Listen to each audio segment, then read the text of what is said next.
బావగారి గురించి తప్పుగా మాట్లాడొద్దు. నువ్వు అనుకున్నది అవ్వలేదనేసి ఇలా ఆయన గురించి నోటికొచ్చినట్లు మాట్లాడుతున్నా. ఇది సరైన పద్ధతి కాదు.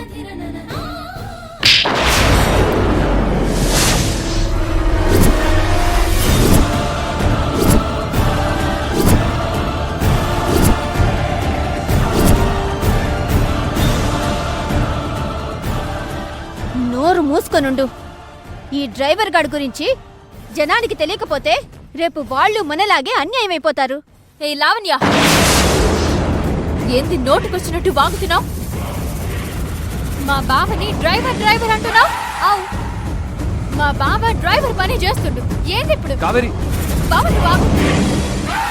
ఊరుకుంటున్నావు కదా అని ఓ నోరేసుకుని పెద్ద పెద్దగా మాట్లాడుతున్నావు.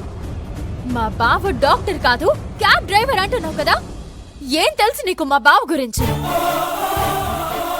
మా బావ ఇప్పటికీ ఎన్నో ఆపరేషన్లు చేసి ప్రాణాలు కాపాడిన ఒక పెద్ద డాక్టర్.